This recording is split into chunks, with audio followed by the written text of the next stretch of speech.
Hi everyone, this is Renee from Meadowlark Mystic, and I am doing my March wrap up and also sharing some things of April because we're halfway through.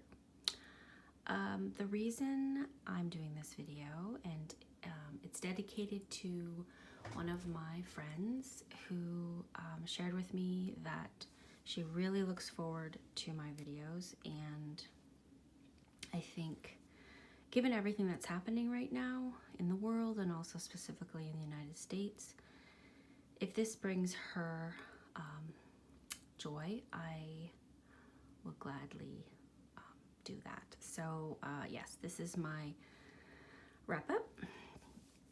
This setup worked fairly well. You know, I'm kind of loose with how I like to set things up. Putting the numbers along the side of the week helped, but I think the way I set it up for April is even better. So I'll just, you know, this is my collage for March. I've already shown this, but I'm not going to be showing everything because some things in okay, March was a tough month for me. February was also tough. So I guess I've just been going through some tough months. Anyway, art has been bringing me a lot of comfort, and that's actually what I'm going to be sharing with you here today. So this collage turned out really well. Every time I see it, it makes me a little bit happier. Here are the new moon and full moon, and I really enjoy looking back and seeing these small little pictures. So I'm gonna make sure that I try to do that. When I don't do it, like on this side, when I look back at it, it's just much more difficult to kind of get into it. I was talking to a friend, and some people are really visual learners. Rather than looking at words, they look at pictures. I mean, I think a lot of people are, but I definitely am. So that's something that I've learned. Oh yeah, this stuff's kind of old, and that's just whatever. I went back and revisited Kathleen Matthews' book, which is about the goddess, and she has these 9 emanations, and the overarching theme is the shaper of all things, and then she has all these, and so I was really kind of digging into that. Multiples of 3, so kind of some sacred geometry there. I probably should have thought this through a little bit more, but I just wanted to shoot this as soon as possible. So I did a spread called the Minerva spread, and it is from Sasha Graham's book, 365 Tarot Spreads. It's page 89. I was getting ready for the spring equinox spread, and then I stumbled on this spread, I think the day before, and it's so good. So I'll just run through the 8 positions. So what do I see others do not? What do I see when I look into the darkness? What do I understand about life? What do I understand about self? What am I here to do? What knowledge do I carry with me? How do I open to receive wisdom? And how do I free my mind? And so these were the pulls for that. I used the Mystical Moments Tarot and the Victorian Fairy Tarot. And it was a really great pull. It helped me kind of untangle some things. And so then that one's a little more personal. This is something my sister sent me. Okay, so here is my setup for April. You can see that it's kind of all over the place. I did do some pasting in of pictures, and then I also did some coloring, and then I did some more like extensive coloring. I think what I'm finding halfway through April is that putting the weeks on the side with the numbers and then putting the highlights of those weeks, like what are the big things, actually really does help me. So for example, it was my dad's birthday this week. I put that there. I have a tendency to forget things, like really important things. And I'm not really sure why that is, but it's not just being forgetful. It's something else. And so writing these down here helps me show up for the things that are really important to me. But I do definitely have trouble with remembering things that I've scheduled. Sometimes I wonder if it has to do with being forced to do a lot of things as a kid, but in any case. So this is my collage for April. I really focused on the green and then the blue, and I think it turned out really well. It was a very like me starting to dream about and plan for different things I want to plant in the parking strip that's in front of my house. The parking strip in front of my house is actually the largest piece of plantable land that I have. So it's kind of a public, like I'm in charge of the land there, but it's a public space. So I have to kind of be mindful of what I plant there. So I just started doing that. Just some personal things. This was my new moon, April 11th, which was Aries, and it was also when we had our third tarot panel discussion, which I was on the panel. I mean, I was there, and I worked behind the scenes, but I didn't want to speak. And so if any of you watched that and noticed that I didn't speak, it was not because I was not given the opportunity. It was because I didn't want to speak. I really feel like, other voices need to be heard at this time. So yeah, I thought it was a great panel, and I was pretty energized by the new moon in Aries. And these are the little icons from the, I used, let's see, let me backtrack a little bit. For this, I used several decks. I used this for the lesson, and this is Manuela's from Place of Stillness, her spread. So the lesson, the landscape, the teacher, the idea, and the way through, and this was for the new moon. So for this one, I got growth, and I used this deck that I made from Sacred Geometry activations cards. I cut off all the words and I put my own keywords on it. I'm trying to find the oh, here it is. This is the one I pulled for that. So the lesson is growth, and then the landscape, that was the majestic earth. The teacher, this is the dark goddess. I got Hecate, 2 of Wands. The idea, celebrate, that was the Kuan Yin, and this is kind of like little. And then the way through, I pulled from dark goddess again, and I got Kamui Fuchi, which is like hearth and family. So that was a good, really good pull, and I like that spread for the moons. I'm doing it again for the full moon on the 26th, which is going to be Scorpio. So, what else? There's, oh, okay. So we'll move here. I did a month ahead spread with this deck. And you might be wondering, what is that deck?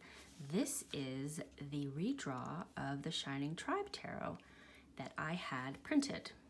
So I finished the cards, and I had them printed on Printer's Studio. I'm going to put a walkthrough of this deck in, what's it called? Comparison to her deck. I don't have her deck, but in comparison to the book, I'm going to upload that. It's in 2 parts. The first video is looking at the majors, and then the second is looking at the rest of the deck. But I'll just briefly go through.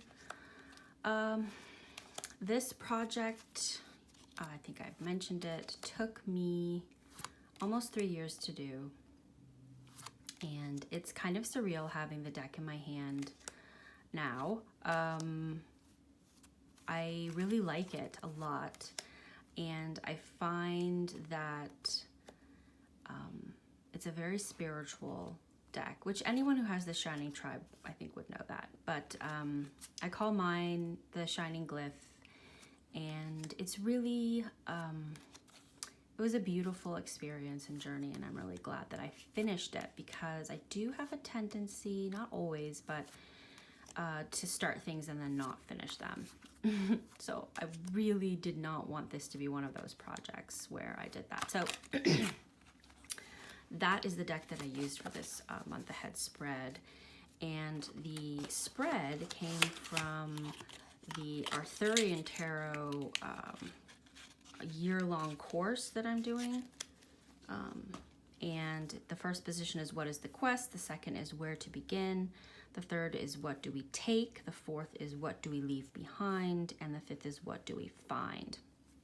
And again, that's from this Arthurian Tarot year-long course that I'm doing, which I am so happy that I'm doing it this year, because it's really allowing me to have a place to land when I'm feeling super freaked out, which has been happening a lot in 2021.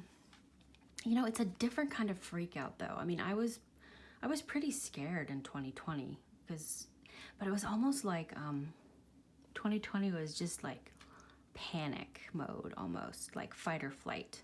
I felt like that's one of the reasons I don't really have a very good memory of 2020. I mean, I have a better memory because of this journal, but if I didn't keep this journal, the way my brain works is I will just forget stuff.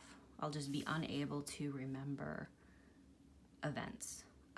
I do that with fights that I get into with, you know, with my husband or my children or friends. I mean, it's not like I fight all the time, but like when I do, and then a few days later, I will be unable to remember what happened in the disagreement. It's like my brain just decides, okay, we're done with that, so let's just exit out. It's really problematic when I'm trying to work through things. So yeah, this was another interesting spread I did. I was just doing, oh right, I was, shoot, I can't remember the name of the channel. Darn it. Anyway, I was inspired by someone I saw on YouTube who used, what deck did he use? Shoot, I'm totally spacing out. Anyway, he used an oracle deck as his positions and then pulled cards, or maybe it was the other way around. Anyway, I got all these knights. I got almost every knight. I got the Knight of Cups, the Knight of Wands, the Knight of Swords. I didn't get the Knight of Pentacles. So I turned it into the Knights Take Charge, and it was like, what do you need to pursue? And in this, I've been doing some Buddhism study, and it was really helpful. This is an intense collage I did. I had this idea. I was like, oh, a butterfly with like all the collage stuff, that would be super cool. But it's way harder than I realized. So what I usually do with my collage is I just slap the images on the paper, and then I just cut them out to fit the page, and I'm overlapping. So they don't have to be a certain shape, but with the shape of these butterfly wings, it was so much harder. So I don't know if I'm ever gonna do that again. You know, it is what it is, but I got a beautiful little note from a friend, and I put that in here. I didn't want to show her name because I don't know if she wants me to. I think, oh, and this is another thing I wanted to share. So during the tarot panel, Queen Osset was sharing about Sheila L. Haidt, and I have been watching her YouTube channel, and I'm definitely going to be getting her books. And she just uploaded her the first 2 weeks of April, you know, forecast, and there's a lot going on. And she breaks it down and talks about it. But really, what really stuck with me is the beginning of the video where she talks about Pluto. And she says that, you know, a lot of people feel that Pluto is about transformation, and it totally is, but she says in her video, it's about transformation that comes from healing. And a lot of times people think that you have to do the digging when you're confronted with Pluto. But what she points out is that actually, no, Pluto's gonna do all the heavy lifting.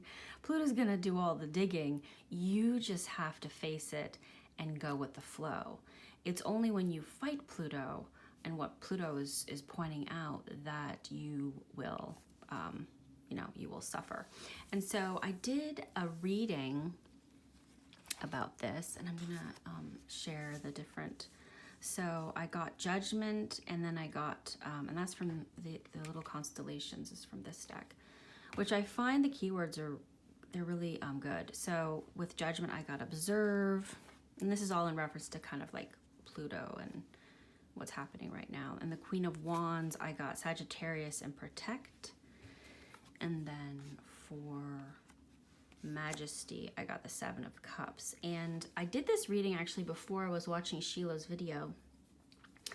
And as she was speaking, this reading, came to the forefront of my mind. So I knew that it was speaking specifically to, this Judgment card. There's so much going on right now in our world about things coming to roost, like everything that has been happening and happening and happening coming back to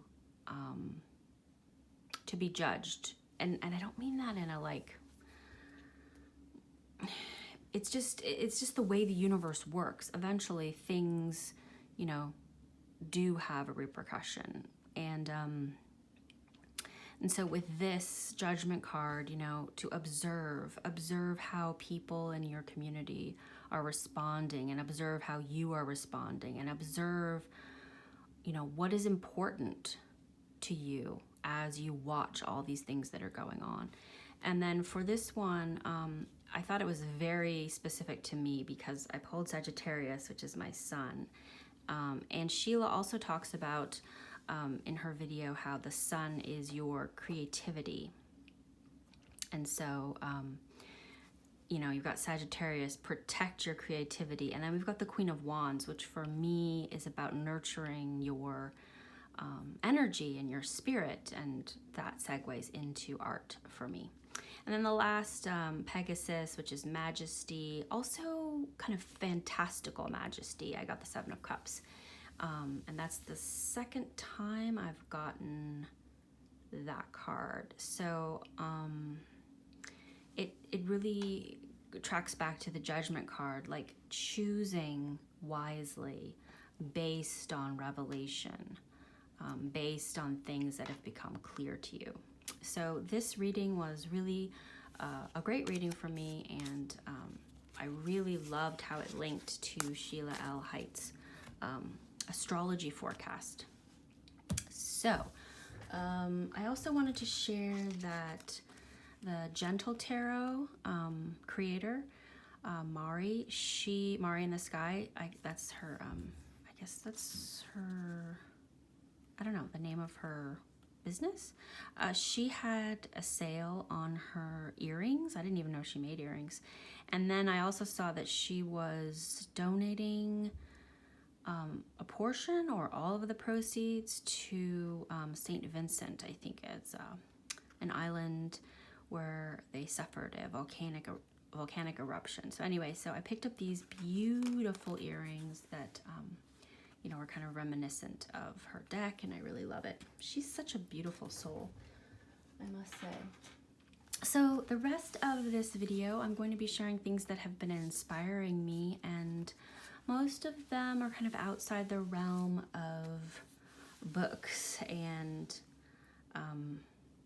decks, just because I've been managing my mental health by using art. So I wanted to share, for just kind of baseline quality watercolors, I've been using the Superfine, it's called Superfine Quality Van Gogh. It's pretty good. I mean, it's not like super high end, but it works well enough for me. The paper that I use is not really that great, although I'm using better paper now. So I just wanted to share that I think this is a good set. And I've also been experimenting with gouache, and that's a more opaque type of watercolor. And I got this, I think it's Talens or Talens, I can't really tell if that's a J or a T. And this has been super fun. The palettes are big and kind of chunky, and I've been really enjoying this, so I wanted to share that. And then I also learned, this is Inktense, so these are colored pencils that are watercolors. And what I learned is that you can take the pencil and put water on your brush, and you can take the tiniest bit of color from your pencil and then put that on the page. And that was like a game changer for me, because the control of the paint is actually what I really struggle with. I'll either make it too watery or too intense, but when I just take the paint off of the tip, it's so much easier for me as a novice watercolor painter to control. So I wanted to share that with those of you who are interested. Also, I picked up these 2 brushes from Blick. They are synthetic Squirrel. So I don't know much about brushes, but I do know that they're very expensive when you get, you know, higher quality ones. Like this number 10, this one here, was almost $30. So it's like $25. So that's a lot for me. Like, it took a lot for me to get this, but I was like, you know, I need to see if quality does matter. And it does, and this is a number 4. I was using just the brushes that came in my kit, and that would be these 2, the 2 kits that I had. And first of all, they are travel. So what happens is I'll be using this, and the top part will fall off onto my paper or into the cup, which is super annoying. But what I wanted to share is these are synthetic and pretty rough bristles. So the two problems with these are they don't hold water, and they can scrape the paint and move it when you don't want to. But I've gotten used to them, so I actually use them to move paint. So then when I transitioned over to these brushes, the softer, although they're synthetic as well, it was like a totally different experience. So people do say that brushes matter, and they really do. I'm also learning to use these water wands, or I don't know what they're called, water brushes. So that's been a learning experience. So the things that have been inspiring me, this book, Color Inspirations by Darius A. Monsef IV. My mother got me this. It was on my wish list. I can open it. So what it is it's just going through the color spectrum, and like, look at that. Oh, color really inspires me. So it's going through the color spectrum, talking about colors, and I guess different people contributed these color, I don't even know what they're called, the color triads. You know, maybe they're interior designers, or maybe they're artists. But I use this book just to inspire different color combinations. And, you know, like for me, doing this would be really tricky because I don't have control of the paint yet. But this book is really fun and inspirational, so I've been using that. And then I got this book from eBay. It's an older book, Painting in Watercolor, The Indispensable Guide. Still, you know, learning and walking through that. I picked up this book, Ready to Paint in 30 Minutes, Flowers in Watercolor, at, where did I see this? I think Goodwill or something. What's cool about it is it has templates. So you can like just trace if you want. And then she shows you how to paint, you know, the things that you're tracing. And because of this book, I got this art masking fluid, you know, to do like the intricate stamens on flowers. Like I said, I know some people are not going to be interested in what I'm sharing because it's not tarot related, but I'm still reading this book and it is so beautiful. I'm just like, yay, something happy. This is also really great. I really love Rachel Pollack's writing, and I respect her a great deal. I know that it might seem like maybe I don't because I redrew her deck, but actually for me, that's one of the highest forms of well, flattery, I guess, but I loved her book so much, her Shining Tribe book, that I was like, I want to redraw that and go really deep. So this book is about using tarot for the really deep questions. So like asking questions to tarot specifically. So instead of just asking questions about you as an individual, asking more spiritual and philosophical questions, like questions about God and questions about the universe and questions about matter. So I found it really thought-provoking. I'm not really far into it, and I saw this on Liz's channel.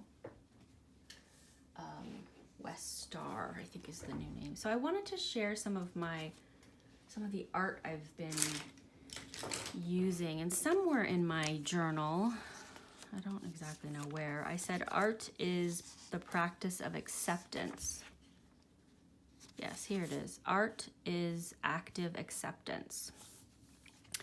And I have definitely found that to be true, because when you are attempting to do art, sometimes it works and sometimes it doesn't. Sometimes, I mean, sometimes it turns out, I should say, sometimes it turns out the way you want, and sometimes it does not turn out the way you want. So here's like a bird I did, and you know, it turned out okay. And then this is a little, I don't know, what's it called? I don't know. It's just a little picture. You know, this is a piece that maybe didn't turn out like I had hoped it would. And this is a bunch of doodles where I splattered water onto the page and then went in and found like weird little shapes. This was a fail, but you know, I learned. This is, I'm trying to figure out how to do clouds. This was me trying to figure out how salt works. This was a picture that I did, a portrait. And this is another portrait. Trying to learn how to shade using watercolor. Little fish. I meant to go back and put silver on them, but I didn't. This is just, yeah, planets. This is just some study. I don't really want to go through everything. But I've been, this guy's upside down. I've been using art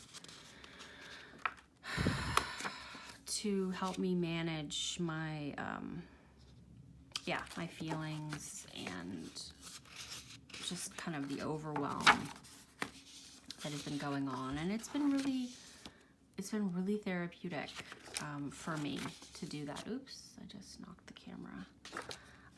And so I just wanted to share some of these. This is one of the last ones I did.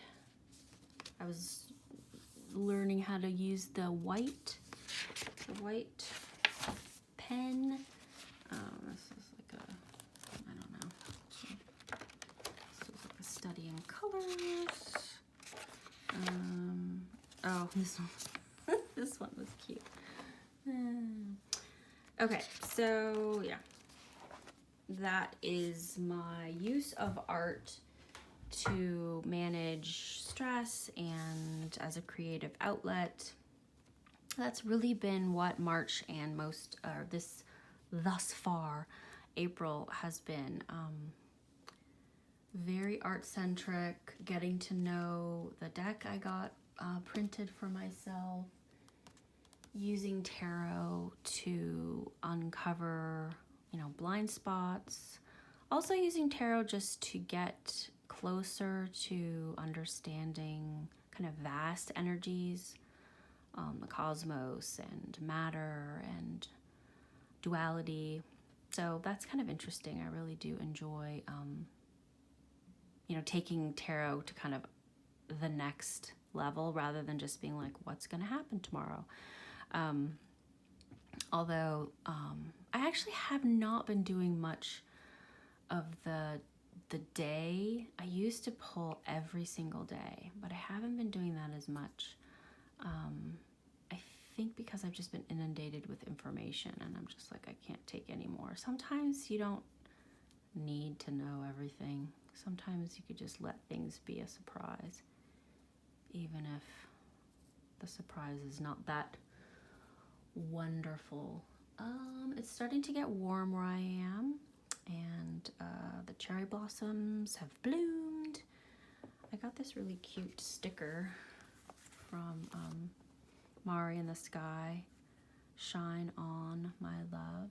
It's really cute. Maybe I'll put that here as the head of the butterfly. I also got this from my husband, Nature is Magic, which is cute.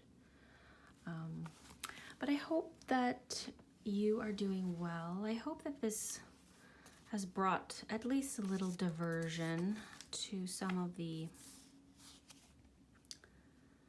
intense heartbreak that's in the world right now, you know. If you are paying attention in the United States, then I don't know how your heart can't be broken, but even with broken hearts, we have to keep moving forward and making our voices heard and trying to change the things that are unjust. So that'll do it for me, and I will talk to you again soon.